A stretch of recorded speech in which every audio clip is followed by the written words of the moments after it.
अरे ये क्या हुआ? मैं तो नए साल के ग्रीटिंग कार्ड्स लिखते लिखते सो ही गया। हर साल न्यू ईयर से पहले मेरे ही कार्ड्स पूरे क्यों नहीं होते हैं? ओ, अरे ये वाला तो खराब हो गया है। पता नहीं ये किसके लिए लिख रहा था मैं।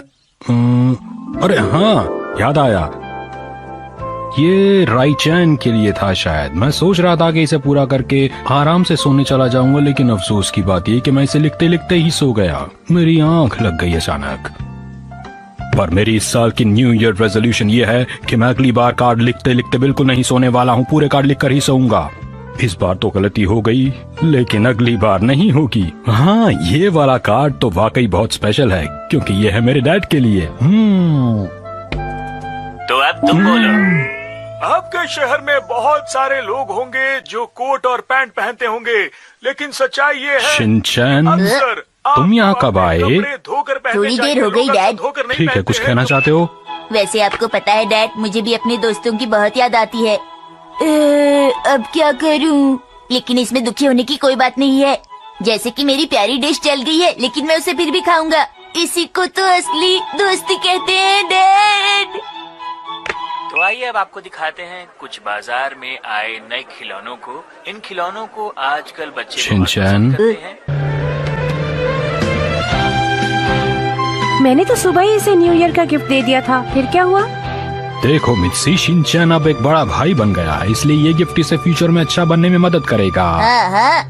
अजीब बात है।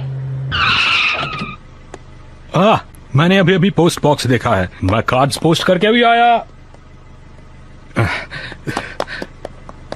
अब सबको वक्त पर कार्ड्स मिल जाएंगे।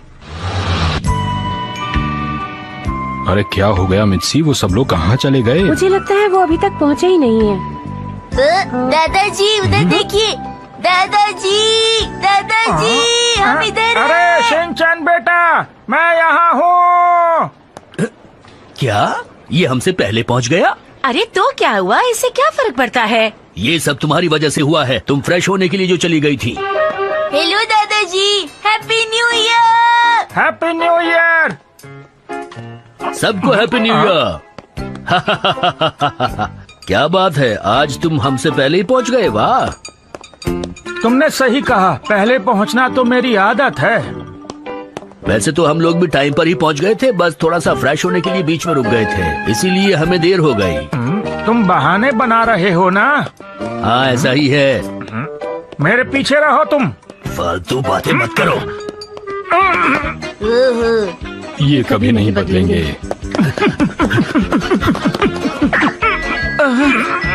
अरे सर, ऐसे तो मशीन खराब हो जाएगी। मेरी समझ में नहीं आ रहा, आप लोग रेस क्यों लगा रहे हैं? बेटी, मैं तो बहुत आराम से चल रहा था, इन्होंने दौड़ लगानी शुरू कर दी। ऐसा क्यों करते हो तुम? नहीं, ये मैंने नहीं, ये तुमने शुरू किया था। ये तुम्हारी याद सभी है, लोग तुम हमेशा हंसी ऐसा हैं। करते हो, अब शुरू तुम्हें होता ऐसा है नहीं पहला करना चाहिए। अरे तुम्हारे मुकाबले मेरे पैर लंबे हैं और तुम्हें लगता है कि मैं भाग रहा था। कम से कम न्यू ईयर के वक्त तो मैं रिलैक्स करना चाहता था। अगर यहीं पर इनका ये हाल है तो ये घर पहुंचकर क्या करेंगे हैरी? मेरी समझ में नहीं आ रहा, क्या करें? अरे इन्हें इनके हाल पर छोड़ दो। और आप भी ख्याल रखा कीजिए हैरी, हिमावारी के सामने जरा ठीक से पेश आया कीजिए। मैंने क्या किया? अच्छा, आप सबका यहाँ आने के लिए बहुत बहुत शुक्रिया। मुझे लगता है कि सफर लंबा था, आप लोग थक गए होंगे। देखिए, सब लोग एक साथ कार में नहीं जा सकते, इसलिए कुछ को टैक्सी में आना पड़ेगा। मैं टैक्सी में नहीं जाना चाहता, इससे अच्छा होगा कि मैं ट्रेन से ही चला जाऊँ। ये तो तुमने बिल्कुल सही बात कही। तुम ट्रेन से घर वापस चले जाओ, हम जरूरी लोग हैं, हम जाएंगे। अच्छा, तो ये मतलब है, तो पहले हम ये फैसला कर लें कि कौन सबसे ज्यादा जरूरी है। चुप हो जाइए। कम से कम मैं तो जाऊंगा ही, क्योंकि कार तो मैं ही ड्राइव करूंगा ना।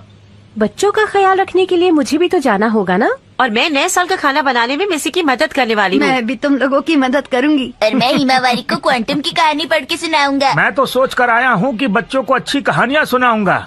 मुझे पूरा यकीन है कि ये झूठा बहाना बना रहा है। इन तीनों को ले जाना जरूरी नहीं है। देखिए, अब सिर्फ एक ही जन अंदर आ सकता है, तो आप में से वो आ जाए जो ज्यादा थका हुआ महसूस कर रहा है। मुझे लगता है कि मैं ठीक हूँ, क्योंकि मेरे पैर और हाथ दोनों सही काम कर रहे हैं। मेरे भी, मैं योगा एक्सपर्ट हूँ।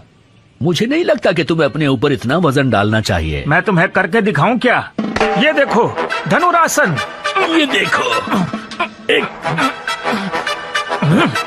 200-400 पुशअप तो ऐसे ही लगा लेता हूँ मैं। बाय बाय, घर पे मिलते हैं।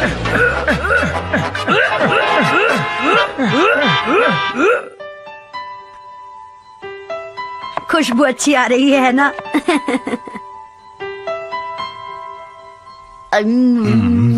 ये डिश तो बहुत ही अच्छी बनी है। क्या बढ़िया स्वाद है। क्या आप लोग इसे नहीं खाने वाले हैं? अपने नाना जी को खिलाओ, वो थक गए हैं देखो, बेटा। तुम हमारे बारे में बिल्कुल चिंता मत करो, समझे तुम? ये लो। आप लोगों को भूख लगी होगी ना, आ जाइए। चलिए आप लोग खाना खा लीजिए। थोड़ी देर पहले हमने कसरत की थी, इसलिए थोड़ी भूख लगी है। चलो खाना खा ही लेते हैं। ये लीजिए, आप भी लीजिए।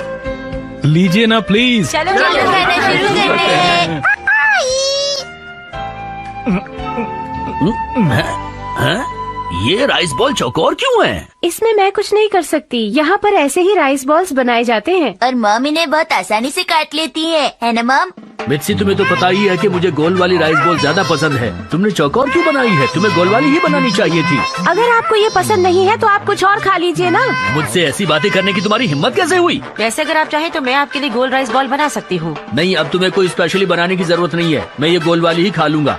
देखो, खाना खाते वक्त बोलना अच्छी बात नहीं है। चौकोर वाली मुझे पसंद है, चाहो तो तुम्हें गोल दे देंगे। तुम चाहे जो भी बोलो, लेकिन तुम्हें पता है मुझे हमेशा से गोल वाली ही पसंद है।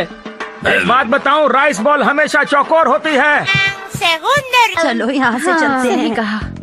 आज तो दादाजी ही जीतेंगे। क्या नहीं बोल रहे हो? नहीं, तुम्हें देखकर कुछ तो पता भी लगता है है? कि नाना हाँ, जी भी सब जीत पता है सकते मुझे। हैं। देखो, कुछ भी मुझे सब कहना दिखाई दे मुश्किल रहा है। है। अच्छा, दोनों खिलाड़ियों के खाना तो दिमाग चला गर्म गया, हो क्या चुके दिखाई दे रहा हैं। है तुम्हें? दर्शकों फालतू गौर बात से बंद करो, देखिए। चुप हो जाओ, वरना अपने मैं बर्दाश्त से नाक बाहर हो कान जाऊंगा। आँख खुले रखिए। धरना फैसला छोड़ो, किसी भी रहो। वक्त हो सकता है। इस बार ये खत्म हो जाए, इसके बाद मैं तुम्हें बिल्कुल नहीं छोड़ूंगा। बहुत बोलती हो तुम। मेरी आदत है।